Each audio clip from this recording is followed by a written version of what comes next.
Hello दोस्तों, कैसे हैं आप सब। उम्मीद है आप सब जहां भी होंगे ठीक होंगे। My devil husband episode number 52। तभी हार कर उसमें से एक बॉडीगार्ड ने दूसरे से कहा, मुझे लगता है यहाँ खतरा है और अब हमें बॉस को कॉल कर देना चाहिए। पहले वाले की बात सुनकर दूसरे ने कहा, हाँ मुझे भी लगता है कि मैडम और छोटे बॉस खतरे में हैं।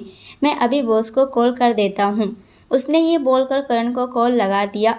इधर करण की आज एक इम्पोर्टेंट मीटिंग थी और उनकी मीटिंग चल रही थी और इसलिए आज करण का फ़ोन साइलेंट था और उसने फ़ोन को साइड में रखा हुआ था, इसलिए बॉडीगार्ड का कॉल वो पिक नहीं कर पाया। इधर सारा ने डरते हुए बोली, ड्राइवर अंकल प्लीज़ आप कुछ करो, हमें यहाँ से सेफ ले चलो। तब तक मैं भी अभी डेविल को कॉल कर देती हूँ। उसने अपना फ़ोन निकाला और करण का नंबर डायल कर दिया। इधर बार बार फ़ोन रिंग होने के कारण करण ने इरिटेट होकर फ़ोन को देखा जिस पर वाईफी नाम शो हो रहा था। करण कितना भी बिजी हो जाए पर वो सारा के कॉल को इग्नोर नहीं कर सकता था। उसने सबकी तरफ देखकर कहा, एक्सक्यूज़ मी, और कॉल पिक करते ही बोला, हेलो वाइफी, व्हाट हैपेन। इधर करण के कॉल उठाते ही सारा जोर जोर से रोने लगी। उससे कुछ बोला नहीं जा रहा था और उसके रोने की आवाज़ सुनकर करण का चेहरा पल भर में सर्द हो गया। उसने अपने आप को शांत रखने की कोशिश करते हुए कहा, वाइफी क्या हुआ, सब ठीक है। सारा ने रोते हुए अपने कार के चारों तरफ देखी और फिर अपने गोद में सो रहे मासूम से मृदुन को देखी। वो 4 गाड़ियाँ अभी भी उनके कार के चारों तरफ घूम रही थी। उसने डर कर रोते हुए कहा, डेविल कुछ ठीक नहीं है। यहाँ कोई मुझे और मृदुन को किडनैप करना चाहता है। करण का चेहरा पल भर में डार्क हो गया। उसने जोर से कहा, व्हाट, कहाँ हो तुम लोग अभी? क्या तुम घर पर नहीं हो? सारा अभी कुछ बोल पाती उससे पहले ही एक कार ने उनके कार को जोर से टक्कर मारा और सारा ने तेजी से चीखते हुए अपने बच्चे को खुद से जकड़ लिया। इस चक्कर में फ़ोन उसके हाथ से छूटकर नीचे गिर गया और इधर करण अपनी चेयर से तेजी से उठकर खड़ा हो गया। उसने जोर से कहा, wifey what happen, are you fine wifey. पर सारा कुछ सुन पाती तभी तो वो कुछ बोलती। करण ने जल्दी से मेंशन में कॉल किया। इधर मिस लिली किचन से बाहर निकल रही थी तभी वहाँ लैंडलाइन बजने लगी। वो जल्दी से वहाँ गई और उन्होंने कॉल उठा लिया। करण ने बिना समय गंवाए कठोरता से पूछा, मिस लिली, वाइफी और मृदुन कहाँ हैं? मिस लिली ने एक लंबी सांस लेकर कहा, वो दरअसल करण बाबा सारा बेबी हॉस्पिटल गई हैं। वो आज रूपा को लेबर पेन हो रहा था और आदर्श उसे लेकर हॉस्पिटल गए थे। उन्होंने सारा को भी आने के लिए कहा था, इसलिए सारा बेबी छोटे बाबा को लेकर वहीं गई हैं। करण ने गुस्से में एक जोरदार पंच वहां रखे शीशे के टेबल पर मारा जिससे टेबल 2 टुकड़ों में बट गया और वहां बैठे सब डरते हुए उठकर खड़े हो गए। उनके चेहरे की हवाइयाँ उड़ गई थी। वही करण के हाथों से लूलुहान खून निकल रहा था। अभय भी समझ गया था कि मामला कुछ ज़्यादा ही बड़ा है। वही करण ने मिस लिली पर चीखते हुए कहा, और आपने उन्हें अकेले जाने दिया? मॉम कहाँ थी और बाकी सब कहाँ थे? मिस लिली करण की बातों से तो समझ गई थी कि कुछ तो हुआ था जो बहुत बुरा था। उन्होंने कुछ कहने की कोशिश की पर तब तक करण ने कॉल काट दिया और अभय की तरफ देखते हुए बाहर की तरफ दौड़ा। उसके पीछे वो भी दौड़ गया। इधर अब वहाँ लगातार फायरिंग हो रही थी जिसमें करण के सारे गार्ड बहुत कोशिश करने के बाद भी मर चुके थे। वहीं उसमें से एक का फ़ोन लगातार बज रहा था। इधर 2 आदमियों ने आकर सारा के कार से सारा के हाथ को पकड़कर घसीटते हुए बाहर निकाला और उसे लेकर अपनी कार की तरफ बढ़ने लगे। सारा ने गोलू को जोर से पकड़ रखा था और चिल्ला रही थी, छोड़ो मेरा हाथ, छोड़ो, कहाँ ले जा रहे हो, मुझे छोड़ो। अगर डेविल को पता चला तो वो तुम्हें छोड़ेगा नहीं, वो तुम्हें जान से मार देगा, छोड़ो मुझे। ड्राइवर अंकल प्लीज़ आप कुछ कीजिए ना। इधर ड्राइवर जल्दी से निकलकर कार से बाहर आकर सारा की तरफ बढ़ा। तभी एक आदमी ने ड्राइवर के सर के बीचों बीच एक बुलेट चला दी जिससे ऑन द स्पॉट वो ड्राइवर मर गया। ये सब देखकर सारा काफ़ी डर चुकी थी क्योंकि ये सब उसके लिए पहली बार था। वो अपने आप को पूरी तरह से संभाल कर उनसे लड़ने की कोशिश कर रही थी पर इसका कोई फ़ायदा नहीं हुआ। उन्होंने उसे अपनी कार के अंदर धकेला और कार को आगे बढ़ा दी। सारा बार बार रो रही थी और चिल्ला रही थी। इधर करण भी उनकी तरफ बढ़ रहा था तभी उसका फ़ोन रिंग करने लगा। किसी अननोन नंबर से कॉल आ रहा था। उसने कुछ सोचते हुए जैसे ही कॉल उठाया सामने से एक घटिया सी आवाज़ आई, करण राठौर, मुझे पता है तू अपनी बीवी को ढूंढने जा रहा है, पर मत जा, क्योंकि इसका अब कोई फ़ायदा नहीं। वो मेरे पास है, और अगर उसे सही सलामत देखना चाहता है तो फिर मेरे सामने आ और मुझसे लड़। करण उस आवाज़ को सुनते ही जोर से चीखा, सुभाष, तेरी हिम्मत कैसे हुई ये करने की? सुभाष बेशर्मी की तरह हंसते हुए बोला, करण राठौर, अगर तू इसका जवाब चाहता है तो सामने से आकर लड़। ये क्या, फ़ोन पर तू मैं लगा रखा है? करण गुस्से में चीखा, तेरी, पर तब तक उधर से फ़ोन डिस्कनेक्ट हो गया। करण ने जोर से अपना हाथ डैशबोर्ड पर मारते हुए कहा, गाड़ी को उसके घर की तरफ ले चलो। वहीं सारा बोल रही थी, ये तुम लोगों ने ठीक नहीं किया, अब देखो मेरा डेविल तुम लोगों के साथ क्या करता है। वहीं सुभाष ने सारा के मुंह से ऐसी बातें सुनी तो उसे गुस्सा आ गया और वो सारा की तरफ बढ़ गया, पर इससे पहले कि वो उसे छू भी पाता, बाहर से करण की आवाज़ आई, सुभाष बाहर निकल, देख तेरी मौत बाहर तेरे इंतजार में खड़ी है। सारा ने जब करण की आवाज़ सुनी तो दौड़ते हुए फिर से दरवाजे के पास भागी और चिल्ला भी रही थी, डेविल हमें बचा लो। लेकिन इससे पहले सारा बाहर भाग पाती, सुभाष ने उसके बालों को पकड़कर पीछे की तरफ खींच लिया और बोला, कहाँ भाग रही है, रुक। सारा जोर से चीखी, डेविल डेविल प्लीज़ हमें बचा लो। सुभाष ने अपने आदमियों से बोलकर अपने घर का दरवाज़ा खुलवाया। दरवाजे पर ही करण खड़ा था, जो गुस्से में उसे ही घूर रहा था।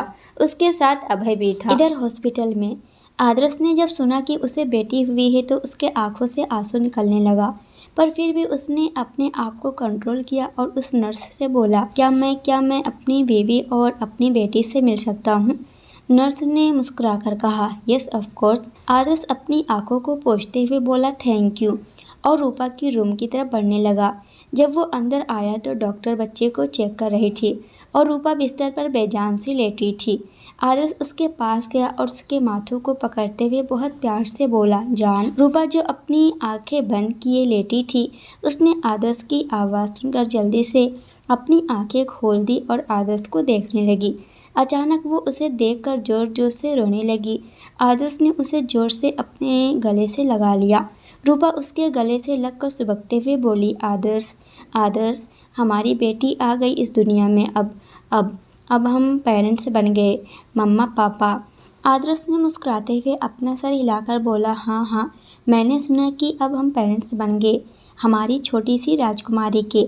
उसने रूपा के सर को बहुत प्यार से चूम लिया। नर्स उसके बेटी को लेकर खड़ी थी, लेकिन उसके हाथ कांप रहे थे। उसे डर लग रहा था कहीं वो उसे ले तो चोट न लग जाए, इसलिए वो ले नहीं रहा था।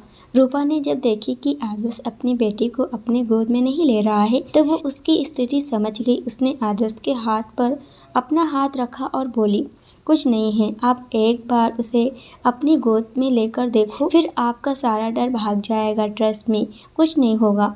आदर्श ने रूपा की तरफ देखते हुए कहा, पर अगर उसे कहीं चोट लग गई तो? वो अभी बहुत मासूम है, छोटी सी नाजुक सी बच्ची है।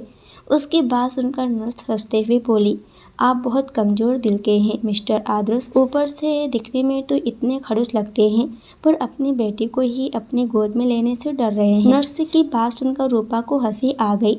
उसने हंसते हुए कहा, हाँ, ये अंदर से बहुत कमज़ोर है, खास करके अपने अपनों के लिए, और वो क्या है कि ये हमारा पहला बच्चा है ना, इसलिए शायद उनको डर लग रहा है उसे अपने गोद में लेने से। नर्स बोली, हाँ मैं समझती हूँ। अब आदर्श ने धीरे से अपना हाथ आगे बढ़ाया और अपनी बेटी को अपने हाथ में ले लिया। उसका चेहरा बिल्कुल लाल था, क्योंकि अभी अभी वो इस दुनिया में आई थी। वो मासूम से बच्ची आदर्श ने जैसे ही अपने गोद में उसे लिया, उसके अंदर एक सुकून महसूस कर उसने उसके फोरहेड पर किस करते हुए कहा, मेरी राजकुमारी। रूपा भी सुकून से मुस्कुरा दी, लेकिन उसकी आंखें गीली हो गई थी। इधर सुभाष ने सारा को अपने घर में बंद कर दिया। आखिर वो बच्चा अभी सिर्फ 9 दिन का ही तो था।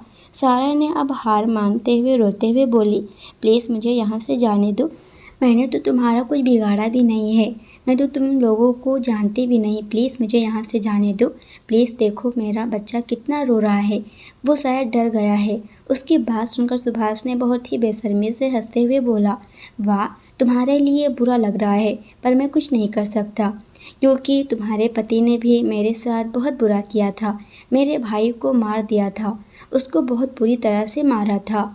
क्या तुम्हें पता है? नहीं, तुम्हें नहीं पता होगा, तुम्हारा पति एक राक्षस है, राक्षस जिसका अंत आज तुम्हारे सामने होगा और खुद उसी के हाथों होगा। देखना तुम अपनी आंखों के सामने अपने पति को।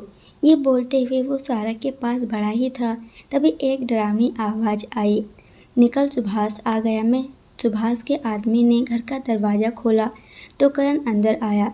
करण गुस्से में सुभाष की तरफ बढ़ा। सुभाष ने जब उसे अपनी तरफ आते देखा तो उसने सारा को आगे कर दिया और उसके हाथों से मृदुन को छीनने लगा। सारा भी एकदम से घबरा गई और वो मृदुन को अपनी तरफ खींचने लगी, पर वो ऐसा कर नहीं पाई क्योंकि सुभाष मृदुन को उसके गोद से छीन लिया और उसे पीछे की तरफ धक्का दे दिया। सारा पीछे गिरी और उसका सर सोफे से टकरा गया।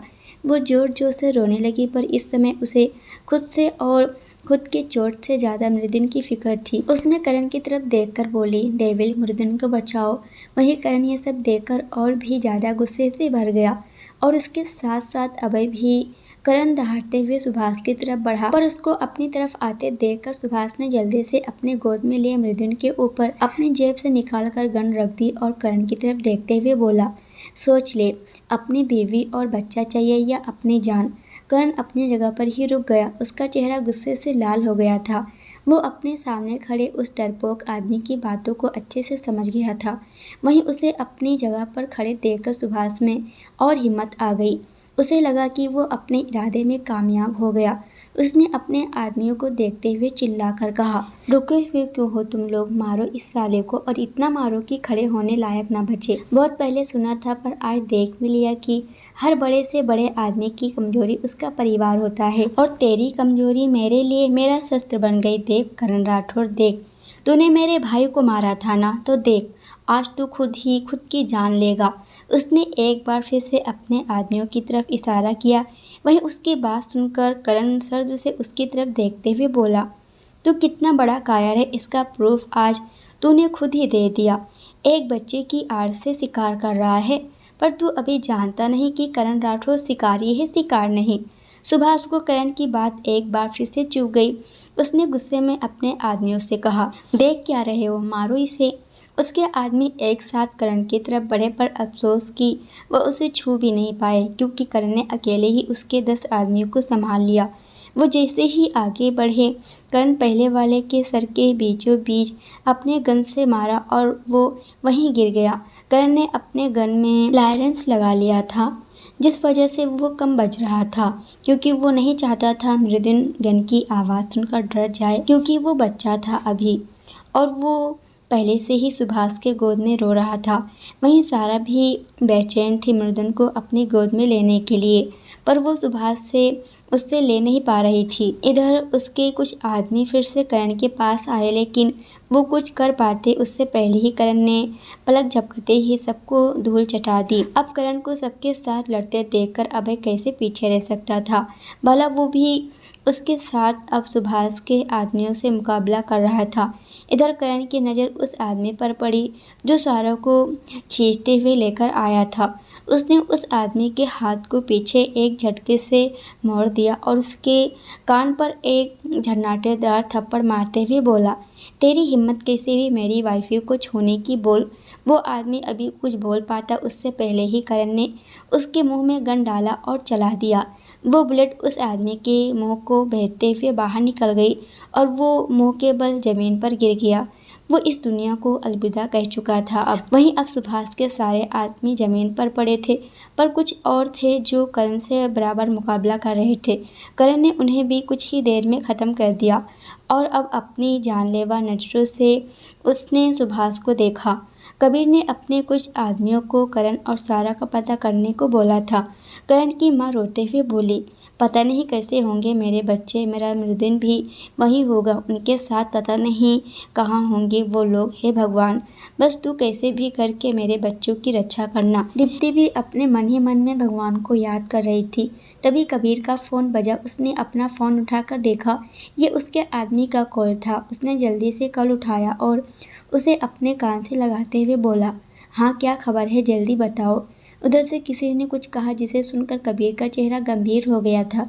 इधर करण ने सुभाष की बात मानकर गन को अपने सर पर पॉइंट कर दिया था। सुभाष जोर से बोला, चला उस गन को, चला जल्दी कर। दरअसल हुआ ये था कि करण ने गन को अपने सर से हटाकर सुभाष के उस हाथ पर पॉइंट कर दिया था जिसे उसने मृदुन को पकड़ रखा था। करण ने ट्रिगर दबाया तो बुलेट जाकर सुभाष के उसके हाथ में लगी और उसके हाथ में से मृदुन छूट गया। सारा एकदम से चिल्लाए पर उससे पहले ही करण ने एक छलांग लगाकर मृदुन को अपनी बाहों में पकड़ लिया और सारा का हाथ खींचकर उसे अपने साइड कर लिया। सुभाष अपना हाथ पकड़कर जमीन पर गिर गया। इसी का फायदा उठाकर अभय उसके पास चला गया और उसने सुभाष के हाथ से उसकी गन छीन ली। मृदुन अभी भी रो रहा था। वो बच्चा आज सुबह से लगातार रो रहा था। उसका मासूम सा और नाजुक सा चेहरा लाल हो गया था। सारा भी करण के गले लगे बहुत जोर जोर से रो रही थी। वो बहुत डर गई थी ये सब देखकर, क्योंकि उसने कभी ये सब अपनी ज़िंदगी में फेस नहीं किया था। वहीं करण का चेहरा इमोशनलेस हो गया और वो बस अपने दोनों हाथों से अपने दोनों कीमती खजानों को पकड़े खड़ा था। शायद उन दोनों को देखकर खुद को शांत रखने की कोशिश कर रहा था, क्योंकि आज जो उसने महसूस किया था वो उसे काफ़ी डरा गया था। आज पहली बार वो किसी को खोने का डर समझ रहा था। इससे पहले भी जब सारा की किडनैपिंग हुई थी तो उसने इसी दर्द को नज़दीक से महसूस किया था, पर आज का अलग था। आज उसका एक छोटा सा बच्चा भी इसमें शामिल था। करण ने गौर से मृदुन के चेहरे को देखा और जोर से उसके फोरहेड को चूम लिया। फिर उसने सारा के बालों को सहलाया और प्यार से बोला, वाइफी सब ठीक है। सारा ने मासूम से मृदुन की तरफ देखते हुए कहा, जो अब चुप होकर टुक टुक उसे ही देख रहा था। करण ने प्यार से सारा के फोरहेड पर आए बालों को साइड किया और उसके फोरहेड को चूमते हुए बोला, अब ऐसा कुछ नहीं होगा वाइफी, कभी भी नहीं होगा। मेरी बात ध्यान से सुनो। तुम मृदुन को लेकर बाहर जाओ और कार में बैठो, मैं बस कुछ देर में आता हूँ। सारा उसके हाथ को जोर से पकड़कर बोली, नहीं मैं तुम्हें छोड़कर नहीं जाऊँगी, तुम भी मेरे साथ चलो। करण ने उसके हाथों को चूम लिया और बोला, वाइफी तुम्हें मुझ पर ट्रस्ट है ना? सारा अपनी आंखों को पोंछते हुए बोली, हाँ खुद से भी ज़्यादा है। करण ने मृदुन को सारा की गोद में देते हुए बोला, तो सारा ने मृदुन को अपनी गोद में लेते हुए बोली, ठीक है। और ये बोलकर वो मृदुन को अपनी गोद में लेकर बाहर जाने लगी। करण ने धीरे से अभय की तरफ इशारा किया ताकि वो सारा के साथ कार तक जाए, पर अभय अपनी जगह से हिला नहीं। इसका मतलब साफ था कि वो उसे छोड़कर नहीं जाएगा। करण ने उसे एक नज़र घूर कर देखा। वो समझ गया अभय यहाँ से नहीं जाने वाला। वो धीरे से सुभाष की तरफ बढ़ गया, जो अपनी हाथों को पकड़े छटपटाते हुए अब पीछे की तरफ खिसक रहा था। इधर सारा मृदुन को अपनी गोद में लेकर उसके पूरे चेहरे को चूमते हुए रुआसी होकर बोली, मेरा बच्चा। वो उसे दुलार करते हुए बाहर लेकर जैसे ही आई, सामने से कबीर दौड़ते हुए आते दिखा। सारा ने आगे पीछे कुछ नहीं देखा और वो जल्दी से कबीर की तरफ दौड़ी और उसके पास जाकर उसके गले लग गई और रोने लगी। कबीर ने भी उसके पीठ पर अपना हाथ रखा और उसके सर को सहलाते हुए बेचैनी से बोला, तुम ठीक हो सारा? और मृदुन कैसा है? और भाई वो कहाँ है? सारा सिर्फ रोए जा रही थी, उसे कुछ बोला नहीं जा रहा था। कबीर उसकी हालत समझ रहा था। उसने मृदुन को अपनी गोद में ले लिया। कबीर को मृदुन से बहुत प्यार था। उसने मृदुन के सर को चूमते हुए कहा, मेरे लिटिल चैम्प्स कैसा है? देखो इसका चेहरा कितना लाल हो गया है। उसने सारा का हाथ पकड़ा और उसे अपनी कार में बैठाते हुए बोला, सारा तुम चैम्प को लेकर यहीं बैठो, मैं अभी आता हूँ।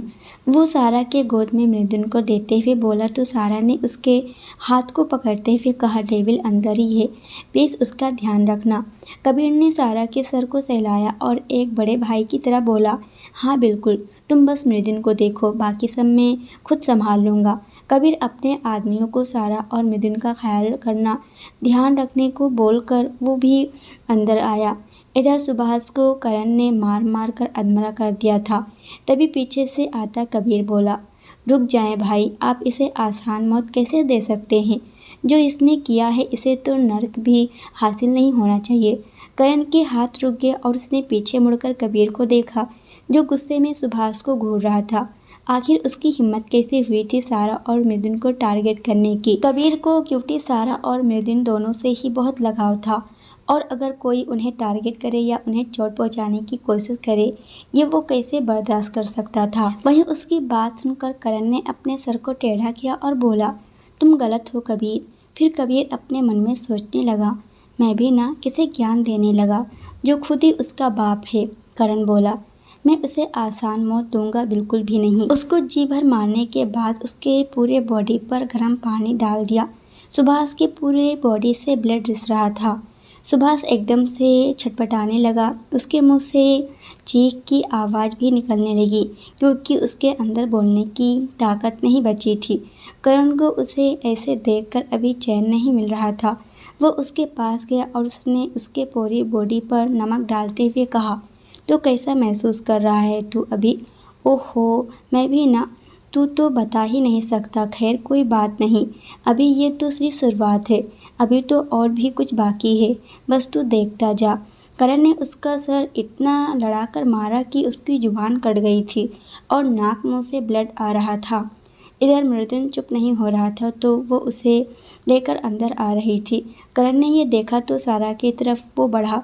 वो कबीर को इशारा किया जो सोफे पर मजे से बैठा था। कबीर इशारा समझ गया कि उसको क्या करने को करण बोला है। सारा बिना कुछ सोचे समझे बस दौड़ते हुए आ गई थी। उसका ध्यान अब भी मृदुन पर था जो लगातार रोए ही जा रहा था। उसका चेहरा बिल्कुल लाल हो गया था। इधर करण सारा के पास आया और उसने उसके गोद से मृदुन को अपने गोद में ले लिया और इमोशनलेस चेहरे के साथ उसके चेहरों को देखने लगा जो रोते रोते एकदम लाल हो गया था। पर उसका रोना अभी भी बंद नहीं हुआ। सारा ने रोते हुए बोली तो उसके पास ही खड़े करण ने उसके सर पर अपना हाथ रखते हुए बोला, वाइफी शांत हो जाओ, कुछ नहीं होगा उसे, वो बिल्कुल ठीक हो जाएगा। हम डॉक्टर के पास चलते हैं, डोंट वरी। कुछ देर में वो मृदुन को डॉक्टर के पास लाए और वो तुरंत ही चेक करने लगी और सारा करण के गले लग गई। वहीं डॉक्टर मृदुन को अपनी गोद में लेकर बोली, डोंट वरी। डॉक्टर मृदुन को अपने साथ ले गई। वहीं सारा करण के गले लगकर रो रही थी और बोल रही थी, ये सब उस गंदे आदमी की वजह से हुआ है। उसने ही मुझे और मेरे मृदुन को किडनैप कर लिया और मुझे हर्ट किया, जिसे देखकर मेरा छोटा सा मृदुन डर गया और रोने लगा क्योंकि वो छोटा बच्चा है ना अभी। सारा खुद किसी बच्चे की तरह मासूमियत से ये सब डॉक्टर के हाथों से मृदुन को अपनी गोद में ले लिया और उसे किस करने लगी। अब उसके ऐसा करने पर मृदुन अपनी आंखें बंद किए ही मासूमियत से मुस्कुराया, जैसे अपनी माँ को बता रहा हो कि मैं ठीक हूँ। वहीं करण ने डॉक्टर की तरफ देखते हुए बिना भाव के बोला, is he okay now? Doctor तुरंत बोली, yes yes he is absolutely fine. इधर वो अब कबीर ने करण के छोड़े हुए काम को पूरा करते हुए सुभाष के शरीर पर मिट्टी का तेल डाला और उसके पूरे शरीर पर आग लगा दिया। सुभाष अब छटपटाते हुए चिल्लाने की कोशिश कर रहा था पर उसे बचाने वाला कोई नहीं था। कबीर ने उसकी ऐसे वीडियो बनाई और करण को सेंड कर दिया। इधर करण ने जैसे ही वो वीडियो देखा उसके चेहरे पर एक सर्द स्माइल आ गई। इधर इन लोग घर आ गए थे। करण की मां ने तेजी से बढ़कर उसके हाथों से मृदुन को ले लिया और उसे अच्छे से चेक करने लगी। वहीं कबीर की मां भी जल्दी से उसके पास आ गई। दीप्ति ने सारा के सर को सहलाते हुए बोली, तुम तो ठीक हो ना सारा? तब तक अपने रूम से निकलकर वहां गौरी अमृता भी आ गई और आहान भी तभी बाहर से अंदर आया क्योंकि वो भी अपनी तरफ से सारा के बारे में पता करने की कोशिश कर रहा था। और अब जब उसे पता चला था कि सारा को करण लेकर आ चुका है तो वो भी जल्दी से आ गया था। इधर सारा दीप्ति के गले लगकर रोते हुए बोल रही थी, माँ वो उस गंदे आदमी ने मुझे किडनैप कर लिया और मृदुन को भी। उसने मुझे बहुत गंदी गंदी बातें भी बोली और आपको पता है मेरा मृदुन डर कर रोने लगा था, इसलिए उसकी तबीयत भी खराब हो गई थी। करण उसे लेकर अपने कमरे की तरफ बढ़ गया। वहीं नितिन जी ने उसे घूर कर देखा क्योंकि वो समझ गए थे कि करण ने जानबूझकर सारा को उनसे दूर किया है ताकि वो उसे फिर से गले ना लगा सके। सब फिर से अपने अपने काम पर लग गए। कुछ देर में कबीर भी घर आ गया था और वो भी अपने रूम में रेस्ट करने चला गया था।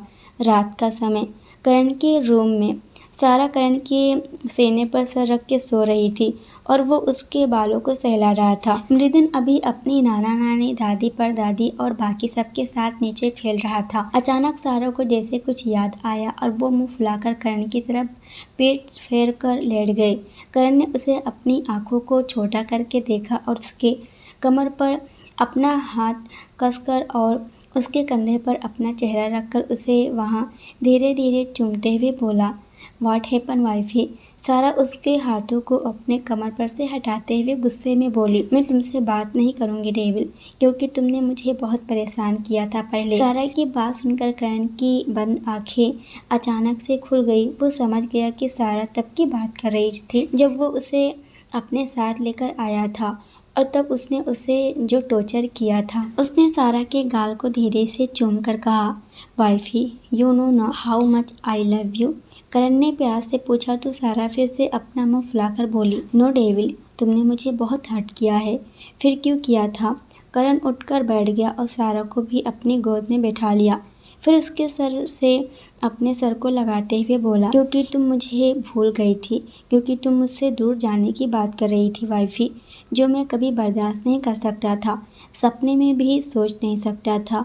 मैंने तुमसे दूर रहकर अपना एक एक दिन कैसे काटा है ये सिर्फ मैं ही जानता हूँ वाइफी, पर मैंने हर समय बस तुम्हें ही सोचा था। बचपन से मेरे पास ऐसा कोई पल नहीं था जिसमें मैंने तुम्हें याद ना किया हो। करण ने एक जुनून भरी नजर सारा को देखते हुए कहा तो सारा ने मासूमियत से उसकी आंखों में देखते हुए बोली, क्या सच में? करण ने उसके ओठों को हल्के से चूमकर बोला, बिल्कुल सच। इसके बावजूद तुम मुझे भूल गई थी, फिर मैं तुम्हें कैसे सजा नहीं देता। सारा करण के गले लगकर इमोशन होते हुए बोली, पर मैंने भी तुम्हें मिस किया था डेविल। मैं हमेशा मम्मा पापा से पूछा था कि तुम क्यों अब मेरे पास नहीं आते, तो पापा बोलते थे कि तुम जल्दी आओगे और मम्मा गुस्सा हो जाती थी, इसलिए मैं नहीं पूछती थी।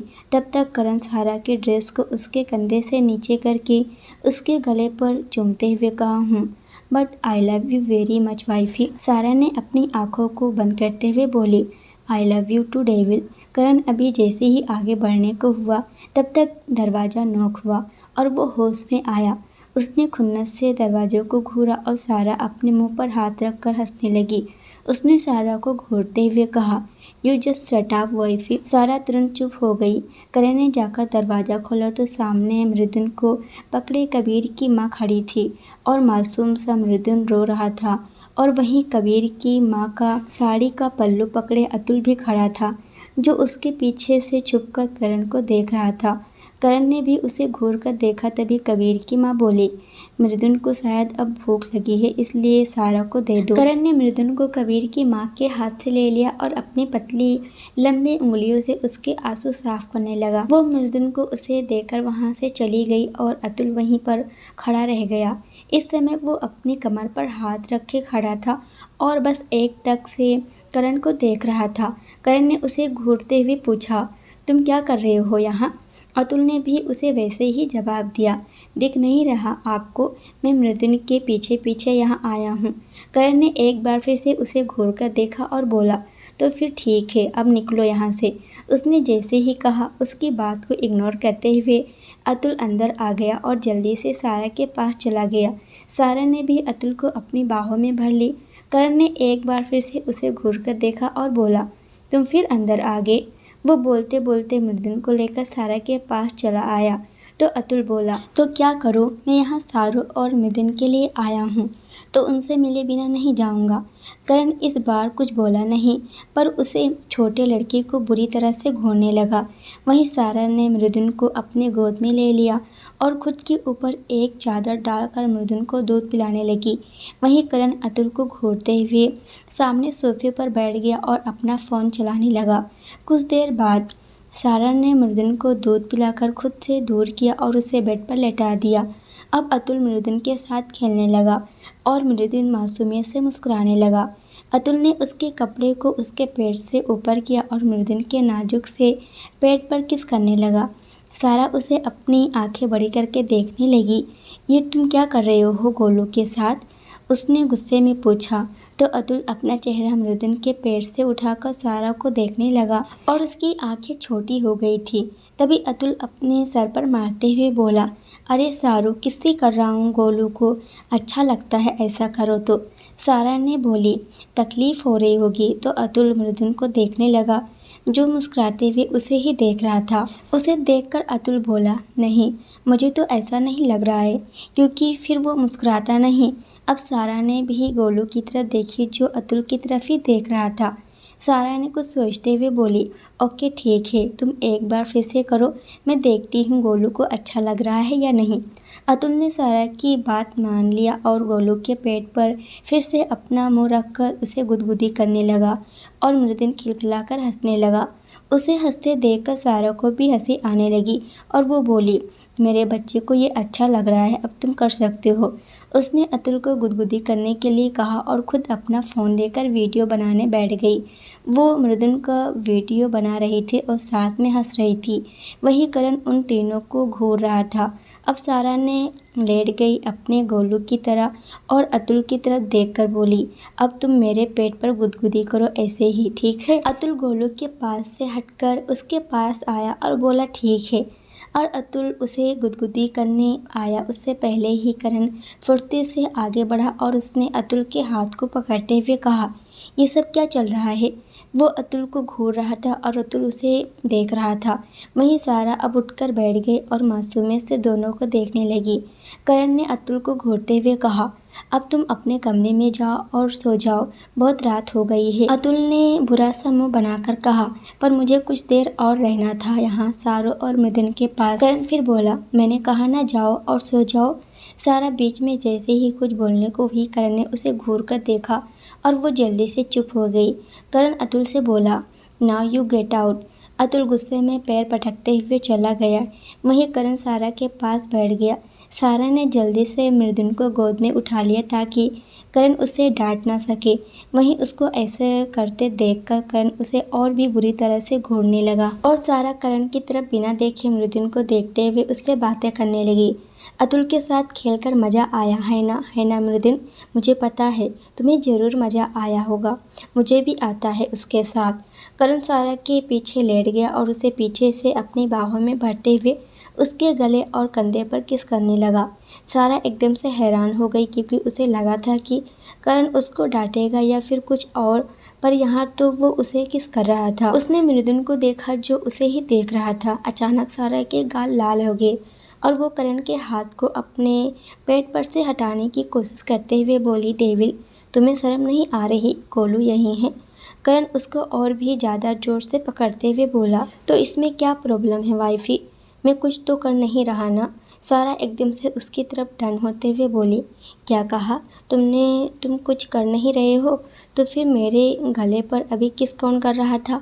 उसने थोड़े गुस्से में पूछा तो करण उसको इग्नोर करके उसे अपने ऊपर खींचते हुए बोला, let's have a little romance wifey. सारा मासूम सा चेहरा बनाते हुए बोली, नहीं अभी गोलू यही है डेविल, उसे लगेगा कि उसके मॉम डैड उसे इग्नोर कर रहे हैं। करण ने सारा को घूर कर देखा और फिर मृदुन सीधा लेटा हुआ उस किंग साइज बेड पर अपने पैर पटक कर खेल रहा था। करण ने मृदुन के चारों तरफ अच्छे से पिलो लगाया ताकि अगर वो पैर को पटके भी तो उसे चोट न आए। उसने मृदुन को देखा जो अभी भी अकेले खेल रहा था और फिर उसने सारा को अपने पास खींच लिया और उसके ओठों पर अपने ओठ रखकर उसे किस करने लगा। इस बार सारा चाहते हुए भी कुछ बोल नहीं पाई और धीरे धीरे दोनों प्यार के समंदर में गोता लगाने लगे। दिन ऐसे ही बीतने लगे। सारा का प्यार गोलू के प्रति और बढ़ता जा रहा था। मृदुन भी अब बड़ा होने लगा था और अब वो 1 मंथ का हो गया था। सारा रूपा और आदर्श के घर भी रूपा से मिलने गई और उसकी बेटी से भी मिली जिसका नाम उन्होंने प्यार से परी रखा था। परी भी अब लगभग 1 मंथ को ही हो गई थी क्योंकि वो मृदुन से ज़्यादा छोटी नहीं थी। अभय ने भी अंजू से कोर्ट मैरिज कर लिया था और अब अंजू उसके साथ उसके घर रह रही थी। सबकी लाइफ अब बहुत अच्छे से चल रही थी। करीब 8 महीने बाद रात का समय करण के रूम में मृदुन अब 9 मंथ का हो चुका था और फिलहाल अभी अपने बेबी कॉट में गहरी नींद में सो रहा था और इधर करण और सारा बेड पर एक दूसरे की बिल्कुल पास लेटे थे। सारा करण के सीने पर सर रखे लेटी थी और करण उसके बालों को अपने हल्के हाथों से सहला रहा था। उसने बहुत प्यार से कहा, वाइफी। सारा आंखें बंद किए हुए ही बोली, करण उसके गालों को सहलाकर बोला, लुक एट मी। सारा अपनी नींद से भरी आंखों से करण को देखने लगी और करण तो पहले से ही उसे देख रहा था। उसने सारा के बैग को पकड़ा और उसे खुद के नीचे करके उसके चेहरे को ध्यान से देखने लगा। वहीं सारा उसके आंखों में देखते हुए समझ गई थी कि वो क्या चाहता था। उसने कुछ बोला नहीं बल्कि अपनी आंखों को बार बार झपकाते हुए उसे देखने लगी। वहीं करण सारा के चेहरे को गौर से देख रहा था। उसके चेहरे पर अभी भावहीन मासूमियत था, जो उसने बचपन में पहली बार देखा था जब वो बहुत छोटी थी। वो उसके ऊपर झुकते हुए बोला, wifey, you are so beautiful. Sara की आंखें चमक गई। उसने अपनी आंखों को घुमाकर पूछी, सच्ची? करण उसके फोरहेड को चूमते हुए बोला, बिल्कुल।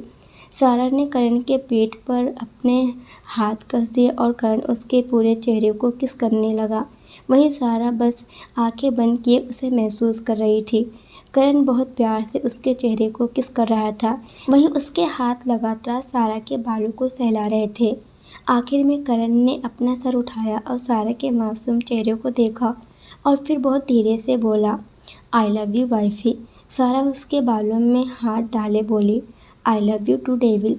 करण ने एक स्माइल के साथ उसे देखा और फिर उसके गले को प्यार से चूमने लगा। वो बहुत जेंटली किस कर रहा था सारा को और सारा ने उसके शर्ट को अपनी मुट्ठी में भर लिया था। दोस्तों, आज की वीडियो आप सभी को कैसी लगी ये बताना मत भूलना। कमेंट करके ज़रूर बताइएगा और इसके आगे क्या आने वाला है हम देखते हैं अगले एपिसोड में। वीडियो अच्छी लगी हो तो लाइक सुपर थैंक्स ज़रूर करना और हमारे साथ जुड़ने के लिए चैनल को भी ज्वाइन कर सकते हैं, क्योंकि अगला स्टोरी बहुत रोमांटिक आने वाला है। और ये कब होगा, जब आप सब हमारे चैनल को ज्वाइन करके हमें सपोर्ट करेंगे तो ही हो पाएगा। तो प्लीज़ सपोर्ट ज़रूर कीजिएगा।